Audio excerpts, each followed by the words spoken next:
Dr. Mark Changizi here with your Science Moment. How is it that academics became the greatest cowards during COVID that you've ever seen in your life? Right? How is it that that happened? And so what do I mean by that? Let me back up and tell you what it's like to be in academia. I'm a libertarian, little L libertarian, classical liberal, and in academia, I am deemed far right. I can barely ever mention any of my views when I was in proper academia. I've been at many places, University College Cork, Duke University, Caltech, RPI. You have to keep very quiet because the folks in the culture within academia is 98% far left, depending on departments. It varies from one to the other, but it's far, far left. And you might find 0.5% are conservative, and and they never speak at all. And libertarians also keep their mouths shut because we are deemed far right. Now, the culture there is constant agitation, political agitation against those in powers, and often. I always told myself I would never want to become a department head or a dean or any of these things higher up, not partially because I just don't like that kind of thing, but also because professors are pains in the asses, right?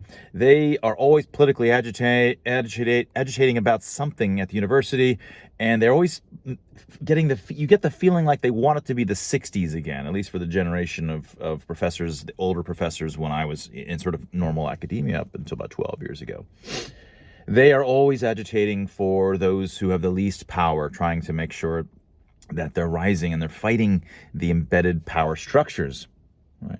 So when finally something happened in the last generation or so here, that was a big event within the United States and much of the West, right? A big event suddenly occurred.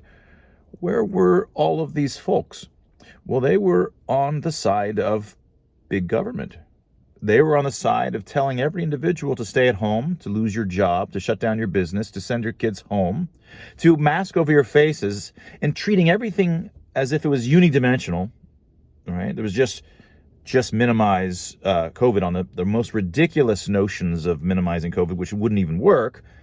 But they were all following the same authoritarian playbook, right? All of these things which were devastating lower incomes disproportionately. The lower incomes didn't bounce back. Higher incomes lost their jobs. They bounced back and within 6 months to a year. Lower incomes devastated and came up basically maybe 1% from their low. They went down, they stayed down. Developing world massively hit, something I've talked about in an earlier Science Moment. These interventions, not only did they narrowly fail, that is, they did not even narrowly work, narrowly meaning they didn't even slow the transmission. They had devastating harms. They violated civil rights en masse, and they were incredibly divisive, and they disproportionately hurt the poor.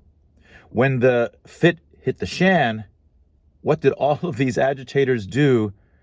They did nothing like what they had lived their whole lives and were pains in the asses about in their little local environments, always agitating, fighting the power. They became lovers of big pharma, defenders of big tech. Oh yeah, well, big tech should be allowed to censor you because it's a private company.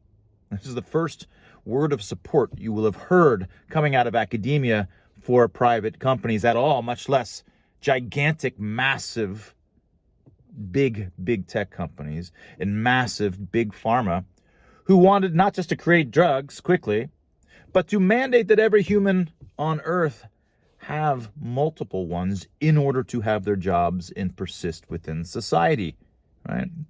These political agitators all jumped on the bandwagon of authoritarianism, and you could not imagine anything more disappointing than this. However, if you weren't in that 98% far left club in academia, you always saw the signs of this all along. Right? These groupthinks were always authoritarian groupthinks. They're enemies on the outside. The reason that I can't open my mouth when I was in academia, the reason that those on the right can't open their mouth was because we were unclean. Right? That same kind of behavior reared its head again. The left ended up on the side where anybody who's a denier is unclean.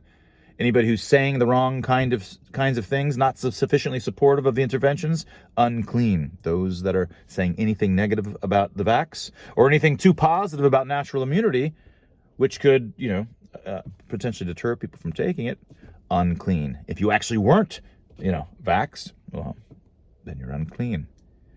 And disproportionately the left wanted to put people in jail who were saying anti-narrative, anti-lockdown, anti-vax things. They wanted potentially their children to be taken away. Let me just list some of these things about what was standard thought for the left even just a year ago, and I think it's calmed down a bit. These weren't just rare, these were put forth by leaders of great nations as the only thing that one ought to do if one is a good person, is to completely push the unvaccinated out of society, right? So these are the folks. This science moment is just about how disappointing all of these morally righteous folks who've dominated academia for all of these years and pushed the idea that the government should be funding, and ruined academia for me because it was all about funding, completely lobotomizing all of science.